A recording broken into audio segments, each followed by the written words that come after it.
Are there branding designers whose work has been in conformity with the core principles? Yes, and we can learn so much by studying their work. Let's talk about it.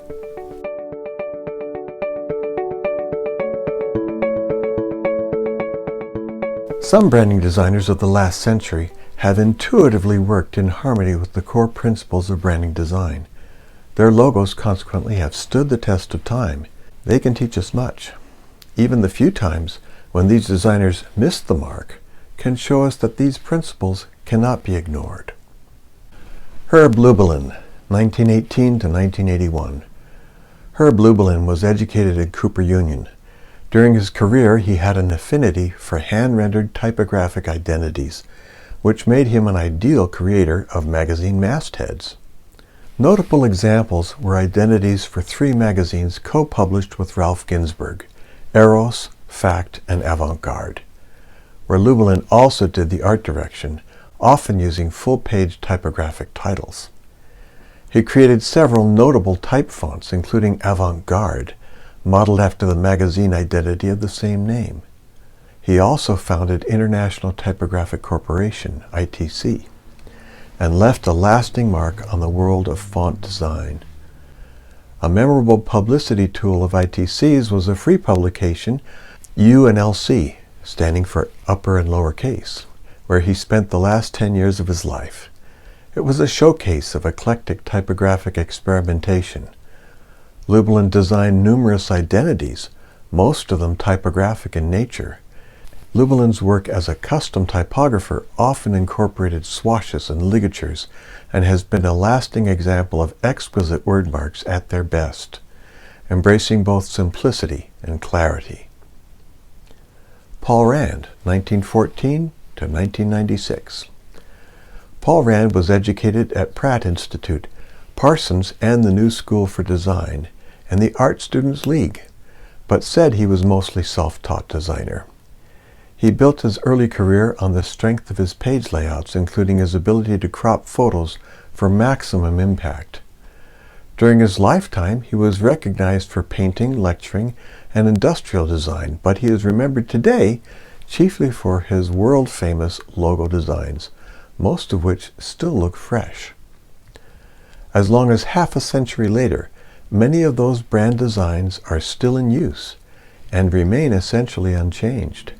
Rand continued to be commissioned for high-level identity designs into his 80s.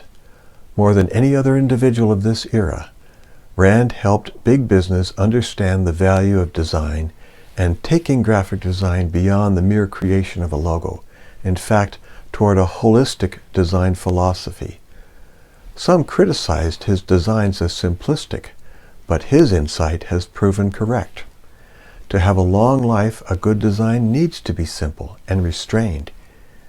Even the few Rand logos that did not stand the test of time serve to underscore the core principles and how violating them does damage to the unity of a logo. No matter how famous you are, an identity that doesn't conform to the core principles of logo design will be less than effective and is more likely to be replaced. Perhaps Rand's most famous logo is the IBM monogram, originally designed in 1957 and modified by him 10 years later, and further simplified in 1972. It is interesting that each successive improvement corrected negative issues referred to later in this book. Saul Bass, 1920 to 1996. Saul Bass was another graphic designer whose identities have lasted decades without ever looking out of date or passé.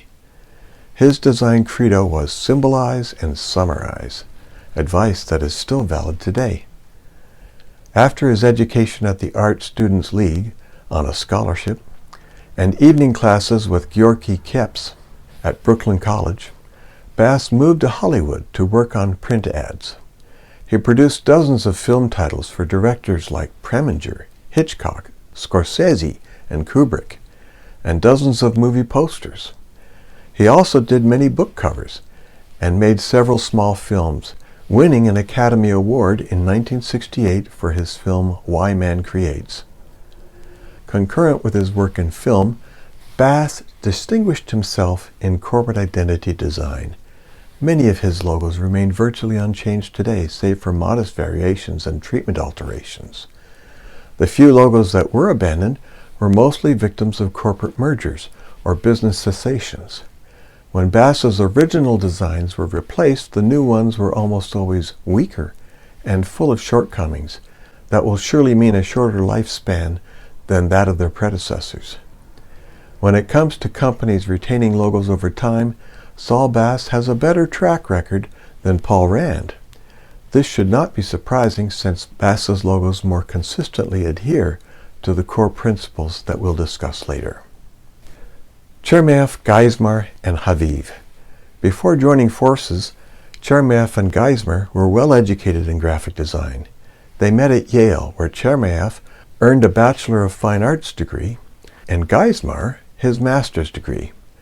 Originally, their firm was a threesome, Brown-John, Chermayeff, and Geismar. Robert Brown-John left after 2 years. Since then, the firm has been responsible for more than 100 identities for companies all over the world and has won virtually every award in the industry. Sagi Haviv joined the firm in 2003 and became a partner in 2006. Chermayeff and Geismar, and Haviv after becoming a partner, usually worked jointly on all their logo designs. While not all of their logo designs conform to the core principles, the most long-lived ones do. Note that although their logos are reproduced fairly small here, they are clear and solid. And even though they sometimes contain more than one color, each one could work in a single color. Ivan Chermayeff said of the first edition of my book, Logo Design Theory, "At last somebody actually understands what identity design is all about and how it is accomplished." Ivan was still an active partner with the firm when he passed away in 2017. What does reviewing these famous designers' work teach us? All of them created some great identities. When they did miss the mark, the typically short life of those identities serves to reinforce the danger of deviating from the core principles of branding design. For more information, go to logodesigntheory.com. If you found this useful, be sure to like this video, subscribe, and share it with anyone who needs to know about logo design.